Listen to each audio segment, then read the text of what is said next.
Hello, everyone, and welcome to our June webinar. I'm Ann Craybill, CEO here at Art Bridges Foundation, and we are so glad that you're joining us today. This is our heaviest attended webinar to date, so clearly there are a lot of people that are interested in data. We have an incredible dynamic group of panelists and data nerds with us today who are going to walk us through key aspects of our evolving evaluation strategies.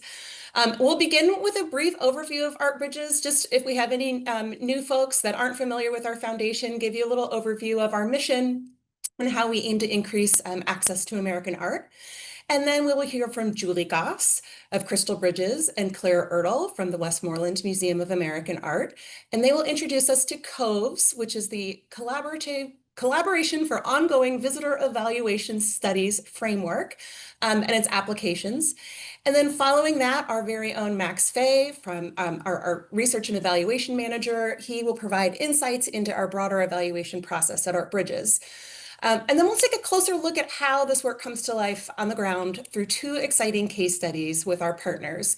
Nicole Cromartie from the Clyfford Still Museum and Jane Ferry from the Orlando Museum of Art will each share how they've applied evaluation in their respective institutions to better understand and serve their audiences. We will wrap up with Q&A. Keep the questions coming in the chat. Feel free, in the middle of the webinar to submit those. I'll keep an eye on them, and we will either address them in real time or at the end as time permits. So let's first just start with a little bit of intro and background on Art Bridges. So I'm sure most of you know that Art Bridges was founded by Alice Walton, really as an extension of Crystal Bridges. She believes that everybody deserves access to art. It's hope, it's opportunity, it's education, it's all of the things we want. And she believes this with art, but also with healthcare. So you'll see as we evolve, lots of intersections in art and wellness. So Art Bridges is really an extension of Crystal Bridges, as I said. Crystal Bridges was founded in her hometown of Bentonville, Arkansas. Again, there was some skepticism, but it is now a beloved institution visited by close to 1 million people annually, getting ready to go through a big expansion project. On the campus itself, we also have a medical school that's opening later in July, along with the building that Art Bridges sits in, the Heartland Whole Health Institute. But this campus, again, is really about accessibility for people here. There is no admission charge for the permanent collection galleries. And she also purposefully built the museum with pretty minimal storage. And that's because she really doesn't believe that art can exist without the visitor. So the visitor is very much a part of and just as important as the collection. So this idea of could we get collections out of storage and share it more broadly with institutions across the country really planted the seed for Art Bridges. And that is the core of what we do. So you can see our mission is to deliver access to meaningful experiences with art for personal and community well-being. So what we do, we basically get art out of storage and redistribute it to communities nationwide through our innovative and collaborative programs.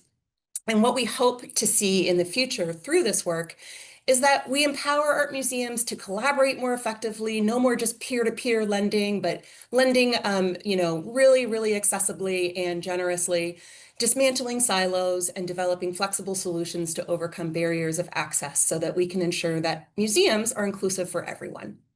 To date, it's actually updated 280 partners, over 900 projects across the nation, impacting more than 20 million people. We do this work through two program pillars. We have art sharing, and so there's lots of different programs that we have: our own collection, a partner loan network, traveling exhibitions, and then community engagement. So for every art sharing program we have, we also provide learning and engagement funding.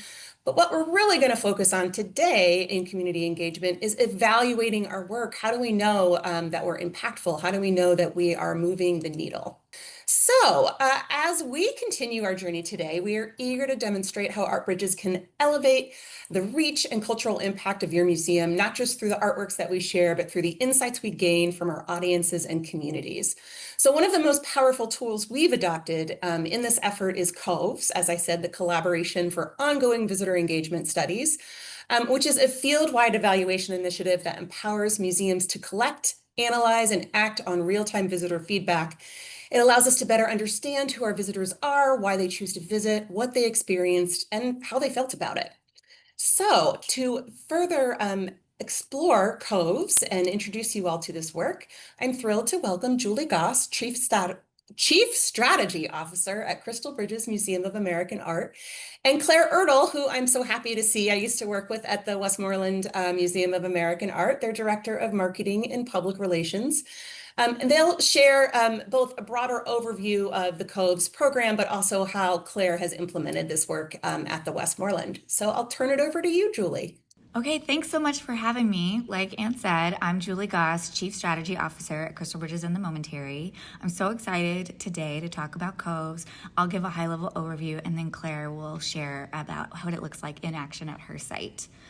To share a little bit more about myself, I lead the data strategy team at Crystal Bridges and the Momentary. We support strategic planning and measurement across the organization. We also contract out our evaluation services as the Center for Audience Research and Evaluation, or CARE. So at Crystal Bridges CARE, we love supporting organizations, and we also love supporting our Bridges partners in their implementation of COVES. So COVES is the Collaboration for Ongoing Visitor Experience Studies. It's designed to unite museums in systematically collecting audience-level data with a focus on institutional and field-wide improvement. It's an ongoing exit survey that helps us learn more about our visitors. It is visitor-focused, helps us know more about who is coming to our museums. It's a flexible system and an ongoing system, so we're constantly trying to make sure the questions are measuring what's most important, and then we're collecting that data in an ongoing way so that we can compare over time. We're going to compare to ourselves, to our peer aggregates like other art museums, and we can also compare to the nationwide aggregate. It is a collaborative community because there are many different sites participating in COVES, so we have the benefit of collaborating across museums and learning from one another. In fact, there are over 80 art museums participating in COVES across the nation, and you can see a distribution here. The majority of those are funded by Art Bridges, and we're still actively interested in more members and more museums joining this system. So what do we need to know about museum visitors? COVES is about measuring who visits, why they visit, what they do, see or do at the museum, how they feel about that experience, and then even a deeper impact. We've added some well-being measures around empathy and social connection. So how are they impacted? Here is the long list of demographics that are included in this survey. Who is visiting? Many of these, if possible, are aligned with the census, so allowing us to understand who's coming to our site and how are we representing our region or the nation. So we're understanding who visits by collecting this data. Also, why do they visit? We look at visitor motivations to understand not just a type of demographic, but what's really driving that visit. Is it to have fun? Is it because they're visiting from out of town? Is it to learn? Is it to relax and recuperate? We also ask questions about what people see or do. We want to know how the museum or your site is being used. Are you visiting the permanent gallery? Are you visiting a temporary exhibition?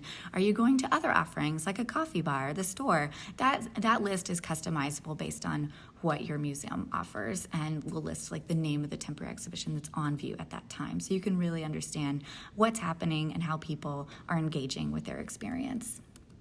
And not just what they're doing, but how they feel about their visit. So we are collecting information about your overall experience at the museum through a series of rating statements that people agree or disagree with. An overall experience rating and net promoter score are two sort of standardized field-wide measures that are used to just track that overall experience and get a high-level glimpse of experience rating. And then even open-ended feedback is included on the survey.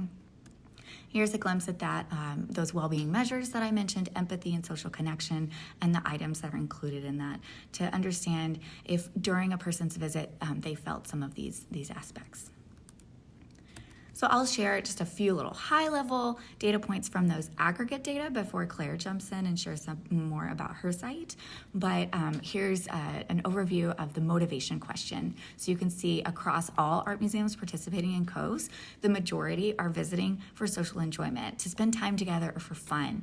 Also, learning is right up there too, to learn something new, deepen an area of interest, and then often followed by popularity, something to do while visiting the area. it can be interesting site to site to see differences in how these fall out. For example, at my site at Crystal Bridges, our popularity is a little higher because we have a fair amount of tourists. And so that's just something that you can see, oh, I'm like the national aggregate in this way, oh, I'm different than the national aggregate in this other way. And then here is a snapshot of some overall demographics. Understanding how we represent the nation or our region is really important, and these allow us to do that. Here's a little more about repeat visitation. You can see across all ArtBridge's Cove sites, about half are first-time visitors, which is really exciting. When an ArtBridge's exhibit is on view, we can even see that repeat visitation is even higher, suggesting maybe there's something really driving folks to come back during those periods. And here's a glimpse at those temporary exhibitions as well.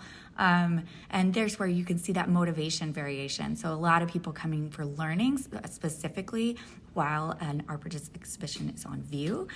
We see that across the nation, and also at my site at Crystal Bridges, that temporary exhibitions are really driven by learning often. And it's interesting to see when that's different with different shows, which you can do when you're tracking it over time. So now I'll transition to Claire, and she will share more about what this looks like at her site. Great. Thanks, Julie.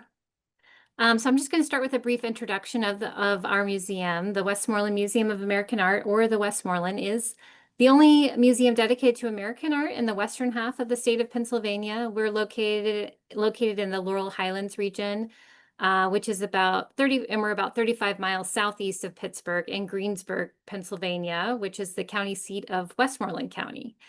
The museum was established in 1949 thanks to a generous bequest of one Westmoreland County resident, Mary Martian Woods, and the Westmoreland first opened its doors to the public in 1959. So 2024 marked our 65th anniversary of the museum. Our collection is comprised of nearly 3,400 works of fine and decorative American art, and includes works by major artists spanning 4 centuries, from the late 18th century all the way through today. Our annual operating budget is around $3.1 million, and we employ around 40 staff members, of which more than half are part-time. Through visitation, outreach, and digital programs, we engage with an audience of nearly 30,000 per year. And of course, are always striving to grow that number. We've been a participant in the ArtBridges cohort since 2021, so for about the past 4 years, and have received over 1,400 survey responses to date. We primarily use the funding from the cohort program to cover staffing costs, and have one part-time staff member dedicated to conducting the survey several times throughout our per week on most weeks. We utilize paid college interns in summer months, as is currently the case, as well as other staff members from our gallery host team to supplement that individual's hours. And additionally, we have used the funding towards the purchase of an iPad that is our survey collection device. And then moving to the next slide, I'll highlight some of the benefits of participating in the COVES cohort from a partner perspective. I guess first off, and really simply put, that having this funding support makes it possible for a smaller museum like the Westmoreland to effectively conduct a visitor intercept survey and to implement the data collection utilizing best practices by working with Julie's great care team. And of course, the main benefit comes from the data we collect and that insight that we're able to therefore gain about our visitors' motivations and their demographic information, as well as the valuable feedback they provide about their experience at the museum in general and pertaining to temporary featured exhibitions. We are able to access this data through a Qualtrics dashboard, which allows us to not only view our own information, but to compare it to other like-sized institutions in the cohort, as Julie mentioned. And we are also able to see the aggregate data for all COVES Art Museum participants, as well as for science-based and children's museums for further comparison. Additionally, there's an opportunity to attend monthly webinars, which are hosted by the COVES team, and they provide information on survey updates, among many other useful topics. These webinars also give us the opportunity to learn from those in the field of data analysis, which has been really helpful for an institution without a staff member focused specifically in that area. And then advancing to the next slide, detailing a few more benefits about the program. When using the COVES data, the data that we've obtained from COVES about our visitors and their feedback for various funder reporting needs, which we have throughout the year, as well as for reporting to our Board of Trustees, being able to explain that the figures and feedback come from a survey associated with a national consortium really builds confidence in the validity of that data, that has been included in our reporting. Also, the thorough training that our data collectors receive from the care team really instills them, our staff, with a sense of confidence. And the survey instrument itself, which has been professionally designed by experts, along with conducting the survey using these best practices, really helps to build further trust with our visitors. So we obviously aim to provide our visitors with the best experience possible during their museum visit, and we also want their survey taking experience to be a positive one. So then in this final slide, I could just provide a practical example of how we put the COVES data to use. So one advantage of the dashboard is that we, from the collection of zip code data, we're able to see the breakout of the different states across the country from where our visitors reside. And then specifically for the state of Pennsylvania, where over 80% of our visitors come from, the dashboard additionally drills down to show distribution by county. This information by county in particular is extremely helpful for reporting requirements that are tied to an annual tourism marketing grant that the museum has been awarded for a number of consecutive years. And in 2024, we applied this grant in support of an exhibition organized in collaboration with another Laurel Highlands cultural asset, Falling Water, which you may have heard of. This exhibition, entitled Frank Lloyd Wright's Southwestern Pennsylvania, which brings to life unrealized projects that Wright was commissioned to design for our region. And seen here is a still shot from a video rendering from the exhibition depicting the architect's vision for a civic complex to be positioned at the confluence of the three rivers that create downtown Pittsburgh's famous Triangular Point. This exhibition is actually currently on view at the National Building Museum in Washington, D.C., where it traveled after premiering here at the Westmoreland.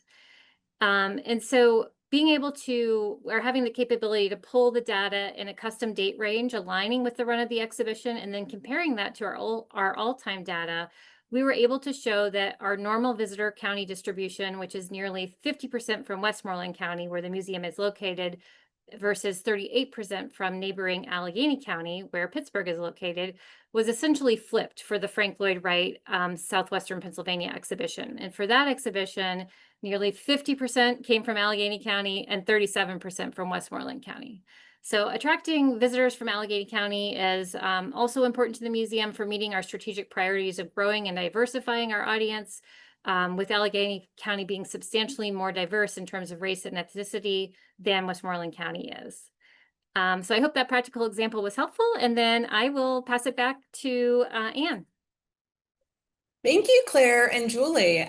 So, if any folks that are on the webinar, and thank you, keep the introductions coming. We've got people from all over: Missouri, Ohio, Iowa, Texas. There's a lot of people from Texas, which is great. If you are interested in COVES, ArtBridges does support COVES financially, but also Julie's team provides the training for your staff. You get a Qualtrics dashboard, so you're able to like slice and dice and drill into. It's just so user friendly. As Claire said, it's a small team at the Westmoreland, and they're able to implement this, pretty easily. So I am now going to turn it over to Max, who is going to talk a bit about what we do at the ArtBridges Foundation. That's a little bit more project specific, a little bit more bespoke, if you will, or customized evaluation to help you evaluate some of your projects. So Max, take it away. Yep, thanks, Anne. And thank you, Julie and Claire, for talking through COVES. That's what I've got at the very top of my first slide here, right? Is just to give you an overview of what I'm going to be talking about today. What does evaluation look like at ArtBridges?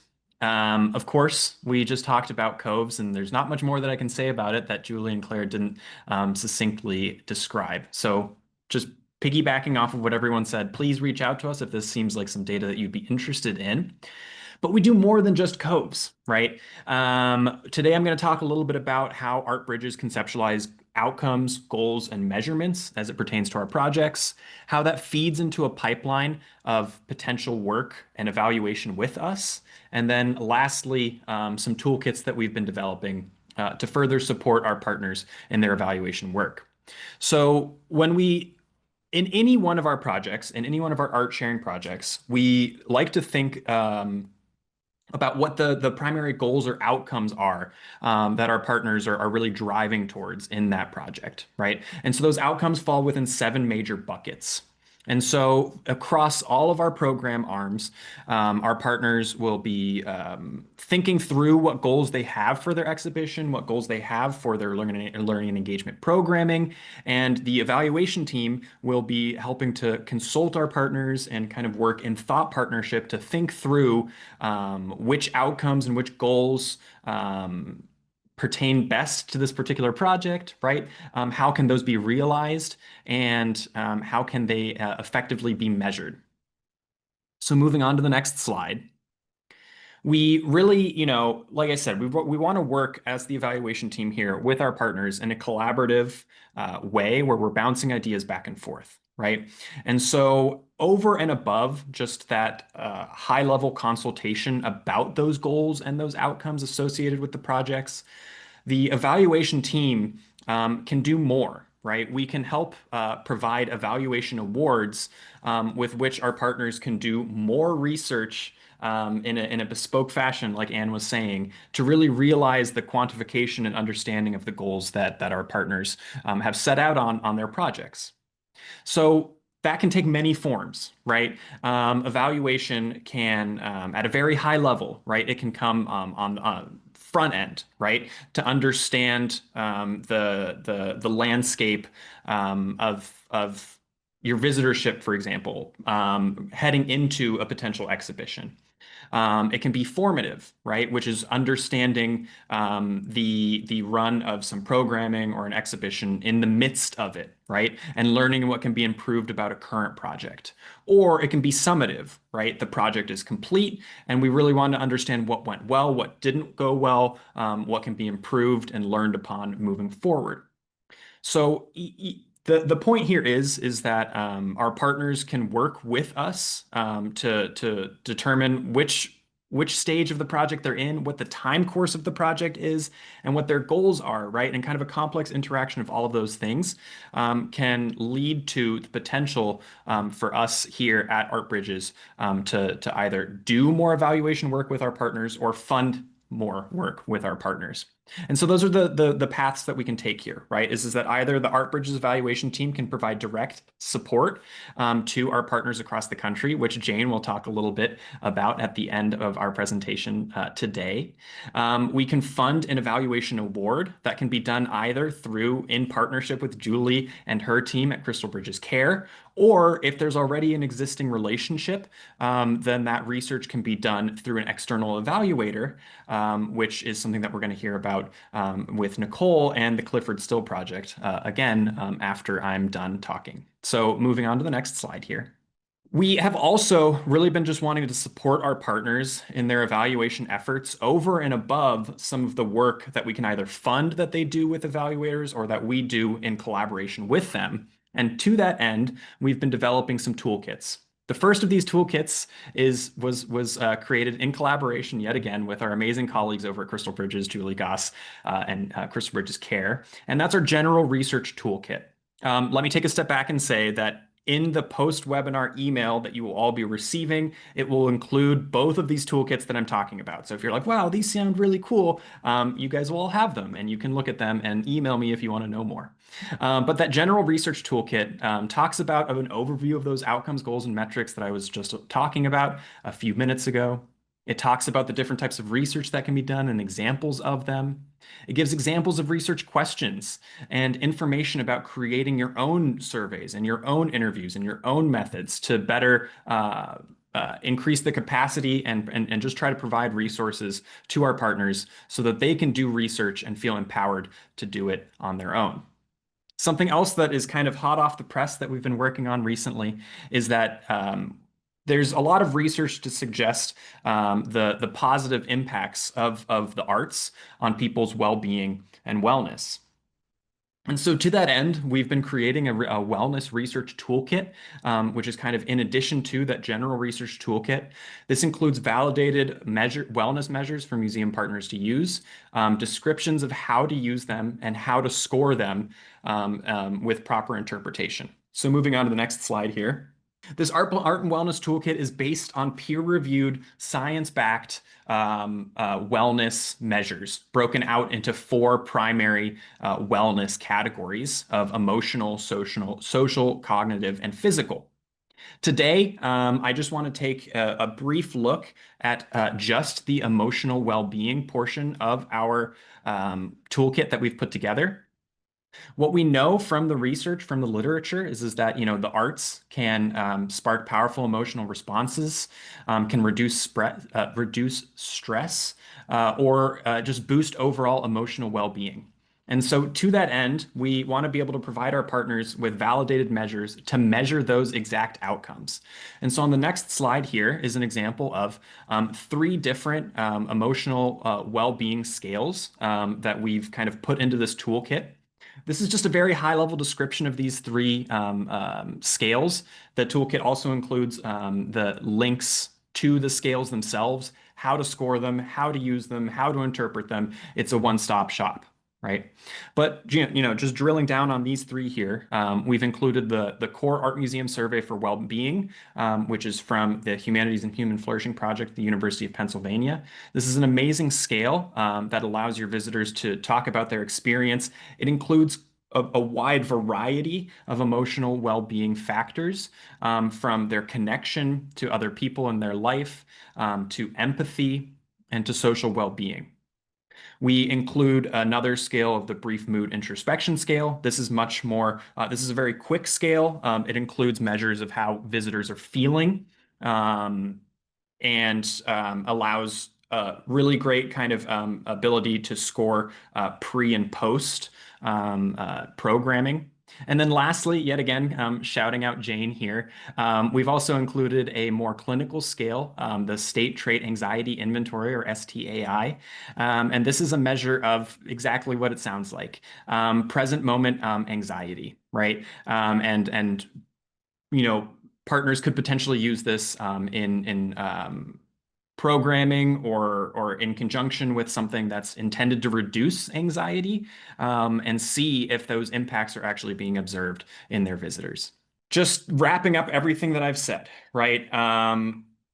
Evaluation with Art Bridges is a collaborative process, right? We always want to be in conversation with our partners. So I'd love to hear from anybody on this webinar after the fact. If you want to discuss any evaluation with us, we would love to talk about that. We'll be providing these toolkits, so that feel free to review those. And for any Art Bridges project that is currently in progress or will be in progress, there's always the possibility that we can support that through further evaluation awards and further evaluation support. But that's all that I've got, and I will pass it back off to Anne. All right, thank you, Max. So really great overview about how Art Bridges incorporates evaluation in the work that we do with partners, how we can support you in creating some customized evaluation strategies, either formative, on the front end, or summative. So now that we've explored that, we want to show you how it comes to life in practice. And to do that, we're excited to highlight some evaluation projects that demonstrate the power of intentional audience-centered strategies. So I'd like to introduce Nicole Cromartie, Director of Learning and Engagement at the Clyfford Still Museum. So Nicole, I'm going to turn it over to you to share how you and your team used evaluation to deepen visitor engagement. Great. Thank you so much, Anne.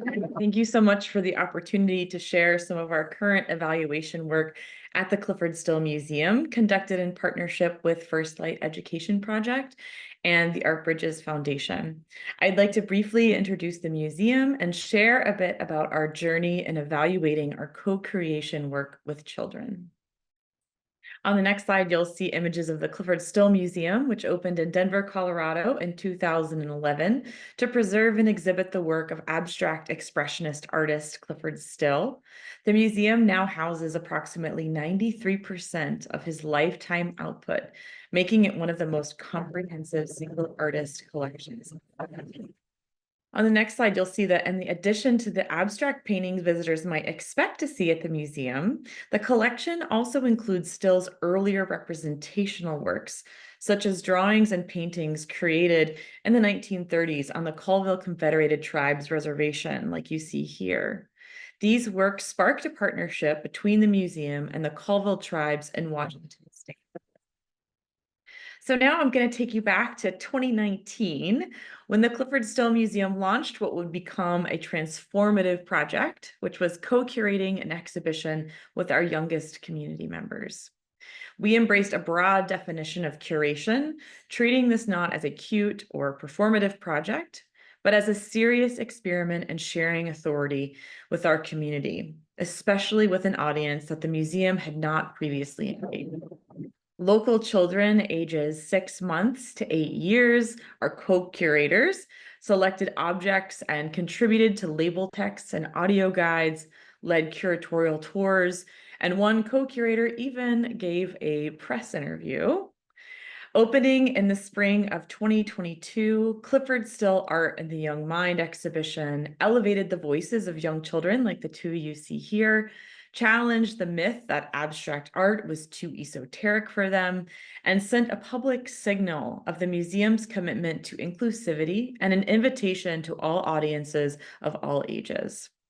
The exhibition looked a little different too. Not only did every label start with quotes from our curators, but also the paintings were hung lower than our standard hang height. We incorporated English, Spanish, and American Sign Language interpretations to honor all of our co-curators' home languages, alongside graphic representations of gallery themes. We incorporated flexible seating, included videos of our co-curators selecting the art, created a tactile book for families to explore the textures of Clyfford Still's materials, and co-designed an interactive space, which you see on the left. To assess the reception and impacts of the exhibition, we contracted Trainer Evaluation, who conducted a summative evaluation consisting of bilingual intercept surveys, and interviews with adults. We learned that most adults felt more confident interpreting Still's paintings after some interpretations offered by children. For a team long focused on supporting adult visitors, this was really powerful data. Many who felt initially uncertain spent time with the children's perspectives and left feeling, in their words, a new, quote, freedom to interpret the work. As with any evaluation, there are limitations, and I want to highlight one notable tension was elevating children's voices in the exhibition while centering adult experiences in the evaluation. Still, it was important to recognize the transformation that occurred for many adults and to apply those insights to future exhibitions. Trainer's evaluation made it easy to act on the findings, with post-visit surveys and interviews directly addressing new exhibition elements. We clearly saw with what resonated with visitors. As a result, the Clyfford Still Museum committed to integrating children's voices into labels and audio guides, offering all interpretation in both English and Spanish, lowering artwork hang heights, and sharing behind-the-scenes audio and video of exhibition development processes. We also plan to dedicate full galleries to hand-on interactives and 2 future exhibitions. If you're interested in learning more about this evaluation and changes we made as a result, you can download Trainer Evaluation's entire report from CSM's website or check out our recently published article in the Journal of Museum Education, Who's in Charge Here? Evaluating the Impacts of Sharing Authority with Children. Since this exhibition opened, Bailey Plotchak, my co-curator, and I received a lot of questions from the field about how we did it. How did we curate with young children? What were the processes that made the project successful?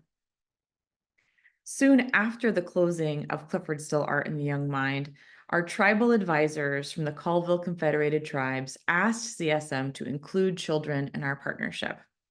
We saw this as an incredible opportunity to co-curate another exhibition, drawing on our learnings from Young Mind and its evaluation. This time centering the perspectives of the children from the reservation, some of whom are direct descendants of the individuals still portrayed in his paintings and drawings, like the one you see here. Bailey and I started to build partnerships with teachers and students from 3 schools on the reservation, Nespelem School, Colville Head Start, and Hearts Gathered Montessori. And we've been working with them on every exhibition, every aspect of the exhibition development. The resulting exhibition, Tell Clyfford I Said Hi, a title that came from one of our co-curators, will be on view at the Clyfford Still Museum from September 25 to May of 26. Before we launched the development of this show, we pondered the ways that we could not just better understand our process of collaborating with children, and not just what Bailey and I, from a museum standpoint, but the impact of becoming co-curators on our young collaborators. I met Tara Jean and Ethan Yazzie Mintz, principals of First Light Education Project, at the Native Children's Research Exchange, a biannual conference focused on child development in Native communities. Rooted in the philosophy of Navajo educator Albert Yazzie, First Light aims to, quote, build strength to identify what is working and why, and to use those strengths as the foundation to work upward and outward. Tara Jean believes in, quote, creating opportunities for change to happen from within Native communities, doing this work with Native communities and not for them. Partnering with Tara Jean and Ethan was a natural fit as we sought to answer some key questions from our own community. How do we truly work with the Colville community rather than create an exhibition for or about them? We saw a strong alignment in our values and appreciated First Light's educational expertise as a way to deepen our understanding of the young co-curators experience. And pictured here, you see Tara Jean and Ethan Yazzie Mintz on the right, Joyce Tsai, CSM's director, on the left, and Bailey Plachek, CSM's curator, during a visit to the museum's works on paper storage in December of 23. With support from the Art Bridges Foundation, we partnered with First Light Education Project to lead a 3-year process evaluation shaped by our guiding questions. First Light designed the evaluation around 4 interconnected phases, each broadening in scope: the foundational story, community story, institutional story, and museum education and curation field story. The now completed first phase, the foundational story, explored the project's origins, our goals, the museum's relationships with the community, sources of inspiration, and included visits to our partner classrooms. Drawing from this phase, First Light created a framework for the next stages. The community story will examine community learning, evolving ideas around co-creation, exhibition design decisions, and the growing partnership between the schools and the museum. The institutional story will assess the project's impact on CSM staff and structure. And then finally, the museum education and curation field story will explore the project's influence on the broader field. At the start of the first phase, we shared our planning documents and research with Tara Jean and Ethan and began monthly meetings with in-depth conversations about our processes, motivations, and hopes for the project. A highlight of this phase was their visit to the Colville Confederated Tribes Reservation in April 24, where they joined us for object selection process, which you see here. Although our relationships with the children were still developing, the young co-curators openly shared their perspectives. First Light observed them selecting works for the exhibition and listened as they explained what they liked and why. Tara Jean and Ethan were also able to speak with our adult partners, including teachers, administrators, and our tribal advisors. What they found as a part of this foundational story, some of the potential impacts, was this idea of restoration of Clyfford Still's art journey and art making to the land and the people. That Colville children, teachers, Native artists, and families really want to create art, and this project has opened up some possibilities in that area. Broadening museum audiences to access Clyfford Still Museum and exhibitions. The co-curation process as a catalyst for local movements and educational programming on the reservation. And museum audience exposure to Clyfford Still's work is larger than just the art. And this is just the beginning of our work with First Light. The show is opening September 19th and will be on view through May 10th, 2026. We would love for all of you to join us to celebrate the work of these children and hear more about what we learn through the evaluation. Amazing project, Nicole, and amazing how evaluation really helped shape some of your decision making. We are now going to have our final case study. We're going to introduce Jane Ferry, Curator of Education at the Orlando Museum of Art. Jane, walk us through your approach for evaluation and what your team did to assess, again, another really, hot topic in our field, wellness. Good afternoon. I'm honored to share an overview of our Reflections program offered last spring. It was a transformative series created to support adult cancer patients and survivors. Over the next few minutes, I'll walk through its structure, goals, outcomes, and impact, and how art became a powerful tool for healing.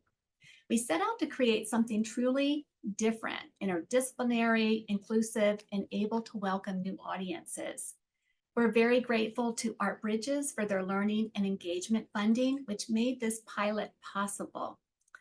This program was the first in Central Florida to use a major work of art as a springboard for a variety of healing practices designed for cancer patients and survivors. So let me show you what made this so special. Next slide, please.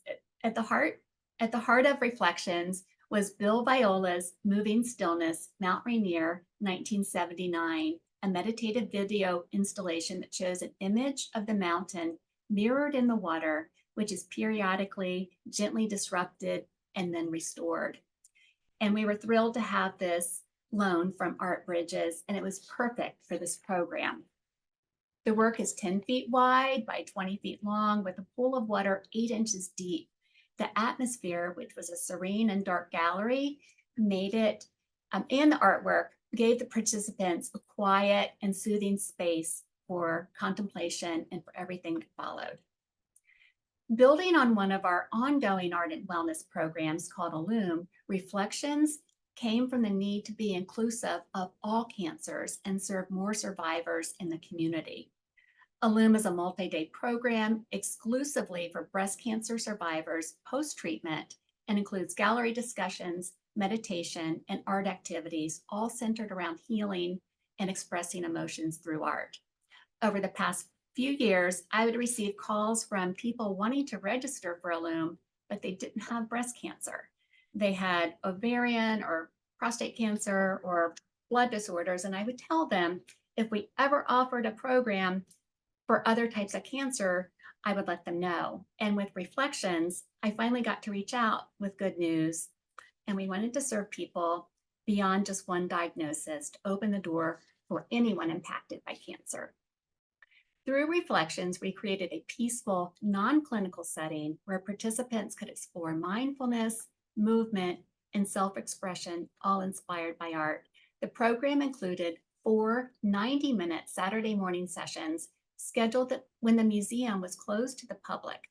And each session began with a group discussion around the artwork, connecting its themes like changes in nature, transformation, or resilience to the cancer experience. At each session, participants were guided through wellness practices such as yoga, breath work, sound therapy with crystal bowls, and reflective journaling using guided prompts. Since we couldn't accommodate very many people in the gallery, in order to expand our reach and make the program more accessible, we created audio meditations and guided looking narratives through our mobile guide, allowing anyone, anywhere to engage with the artwork on their own time. In addition to the Bill Viola work, we created content for 3 works in our permanent collection, and everything was translated into Spanish. 3 of the 4 sessions were led by Krista Shirley, a compassionate and experienced local yoga teacher. And Krista gave participants meaningful ways to stay engaged between sessions, offering journal homework and simple exercises to practice at home. One session was led by sound therapist Marion McNair, whose voice and crystal bowls filled the gallery with serenity and soothing vibrations. And you'll notice that this photo was taken without a flash. The space was very dark, and it made capturing good images a challenge. So who took part? We had 11 participants, all of them were women. Most were in the 65 to 74 age range. While attendance varied across the sessions, 2 participants attended every single one. We had 3 guiding goals. First, to create a healing gallery experience for adults affected by cancer using art as a starting point for wellness practices. Second, to cultivate a spirit of connection, making the museum a place for reflection and shared growth. And our third goal was to extend the program's impact beyond those who attended in person through mindfulness and art-based experiences accessible from anywhere. And we hope that these goals would lead to meaningful outcomes, and they did. Initially, we planned to collect simple pre and post session feedback, but thanks to Max at Art Bridges, we took things a step further. He designed a thoughtful, research-based evaluation approach for us to use. Max recommended 3 goals for capturing data: the State Trait Anxiety Inventory, or STAI, completed before and after each session, a brief program feedback form after each session, and a final evaluation at the close of the program. These tools helped us learn not just what the participants experienced, but how it impacted their sense of well-being. Max developed the forms that we used, and this slide shows the types of questions that were asked. Participants just circled their responses on a scale of 1 to 4 or 1 to 5, and there were also some open-ended questions. Once the program was over, I sent Max all of the feedback forms, and he analyzed the data for us. Many, many thanks to Max, because we couldn't have done this without his expertise. We are very grateful for all of his guidance and help throughout this program. So how did it go? As you can see by our metrics, the program had a very positive impact on the participants. Most impactful was that 96% said that they developed new stress reduction skills and said that they learned something new about art. And what did we learn? First, there's a growing need for programs like this, not just for cancer survivors, but potentially for people navigating grief, mental health challenges, and chronic illness. Second, participants wanted more time together, deeper practices, and opportunities to continue connecting. And third, reflection showed us that the museums can be more than cultural spaces. They can be sanctuaries for healing. The written feedback we received was deeply moving. One person shared, "This is so very therapeutic. Thank you so much." Another wrote, "I think this would be a good program for people dealing with mental health issues like depression and anxiety." Someone else said, "Thank you for thinking about us, the cancer patients community. You are my hero." And several people asked for longer sessions, follow-ups, and even an alumni network to stay in touch. The voices reminded us just how rare and how vital it is to have healing spaces outside of the medical system. Another powerful takeaway came from the STAI surveys. After each session, anxiety levels consistently decreased, and the greatest reduction in anxiety came after the sound healing session. And if we were to offer reflections again, and we hope to, we would make a few improvements informed by the evaluations, from scheduling an outreach to follow-up and continued connection. There's so much that we can build on, but we're proud of what we created and even more inspired by what's possible next. Thank you. Thank you so much, Jane. I mean, Nicole and Jane, both just phenomenal projects at your institutions. There's a couple of questions in the chat, and if others have questions, please go ahead and put them in. One person earlier on asked if the slides would be available. I know we generally always have a recording of the webinar, but if these speakers agree, we can also go ahead and share slides. So in our follow-up email to you, if that is agreeable, we will. And then Nicole asked if you are able to share that article if they don't have access. Yes, I'm having trouble responding to folks in the chat directly, but if she wants to drop her email in, I can send it to her easily. Great. Yeah. Great. Any other questions from the folks out there? I have a question for each you, Jane and Nicole, and then if no others come in, we will wrap up. Anything, all these research projects, these evaluation projects usually start with a hypothesis. Any surprises? from your assumptions based on what you learned?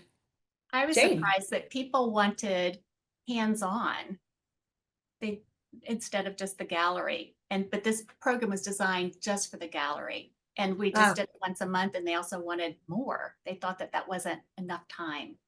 I thought that was interesting. And Nicole, any surprises on your end from what you thought it would be like to curate with children? I'm yeah, consistently surprised. I think our initial evaluation revealed a lot of different things I didn't necessarily expect. I think one of the things that really stands out to me that we used, really graphic versions of these larger gallery themes to help our pre-readers.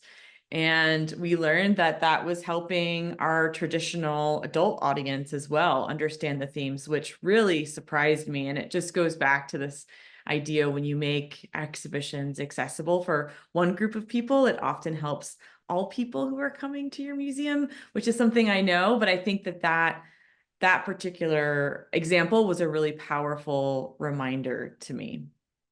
So that's a sort of a specific question that I think was just answered in this, but it was, what elements made the visitors more confident in interpreting the art? And the assumption is that it was seeing the kids' interpretations so that. Yeah. Exactly. Yeah. So from the beginning, the Clyfford Still has done visitor research on understanding some of adults' visitors' barriers to enjoying an experience at the Clyfford Still Museum. And what our research found was that they felt like they needed a background in art history or in art to really be able to understand how to have an experience with abstract art in the galleries. In my experiences, professional experiences, I've seen that young children are some of our most confident interpreters. And so it was really interesting to see that once the adults saw all the different ways that children approach these works of art by telling stories, by making connections to their own lives, all these different ways that had nothing to do with art history, adults felt like they'd seen a model. Children were modeling for adults on different ways that you can interact with art. So yes, there's more specifics about some of the quotes from adults in our full evaluation report on the exhibition page website, if you're interested. Great. And there another question about these two projects. And I'm thinking Max, Jane, and Nicole, you can all chime in here. How was the data collected? And I'm assuming it was probably a mixed methods. I can start since I'm unmuted already. For the first evaluation, that was just intercept surveys and one-on-one interviews. For the process evaluation that we're currently working on, that has been both interviews, document analysis, and observation. with the feedback forms that we used, it was challenging because there were so many forms before and after each session. And it was helpful for me to make sure that we had them identified by 1 and 2, like pre and post. I think the first session, I forgot to do that. So that was it was a little crazy, but we figured it out. Thanks to Max. Well, and then Max, this is specifically a question that I hope you could answer. So someone's asking, they're curious about varying thoughts, strategies for combating participation bias. Currently, our survey evaluation responses skew older with younger college-age audiences less likely to opt in to respond. And maybe this is also a Max and a Julie question because some of this might be COVES intercept.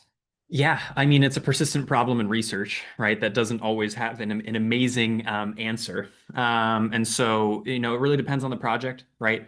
For Jane's project, for example, right, that's already a very specific sample who we're pulling from. Julie can speak more to it, but for COVES, right, it's an attempt to try to get by that bias through kind of the systematic random sampling of anybody who's coming out of the museum and hoping that they say yes, right? Knowing that some people are going to be more likely to say yes than others. And that's kind of the other part of my not amazing answer to this question is just understanding and contextualizing your data and your findings by your understanding of who did respond. right? There are things that you can do, right? You can provide incentives. You can try different approaches to increase responding from differing groups of people who might be less likely to respond, but also just being abundantly aware of who those people are that might not be responding and or who the people are that are responding, and making sure that you're interpreting your findings correctly and potentially using different methods to approach different people, right? And knowing that they might have an affinity towards technology in one way or just differing approaches, right? So that's kind of a non-specific answer, but that there are many approaches to trying to attack that problem. And Julie might have some other thoughts as well. No, I mean, I think you covered it. COVES does try to mitigate that participation bias by using an on-site random intercept. So it's intended to represent a typical day in the gallery. And you want people exiting the museum, one person have just as much of a likelihood of getting into your sample as another. And so during a data collection shift, which represents the times at all times that you're open, you're not out there all the time, but you're having data collection happen at representative shifts of your open hours. And then you're intercepting every like a third group passing an imaginary line. So even if it's not just those folks who look like they might say yes, or that folks like, oh, that person might not say they yes. You really just ask everyone, and you'd be surprised at the high level of response rate that you're likely to get. That's one reason we use that for codes rather than just having a kiosk or a QR code present. Those ends up being very polarizing data collection methods because if you just have your QR code anywhere present, you're going to get those really happy and really negative people, the people who feel super strong feelings positively or negatively and want to share their experience with you. And so that's how it's mitigated there. But like Max says, in different types of evaluations, you might need to do something else. And you also have to think about like, when is the data good enough to answer your question? So some performances here at Crystal Bridges, we do send an email survey because we just want to know like overall, how did it go? If a bunch of people are saying the same problem happened, I'm okay if it came from a demographic group that wasn't representing the whole population, because that's still a problem we need to fix. So just sort of making sure your data collection matches your question. When you're trying to represent the whole, you use a more representative method.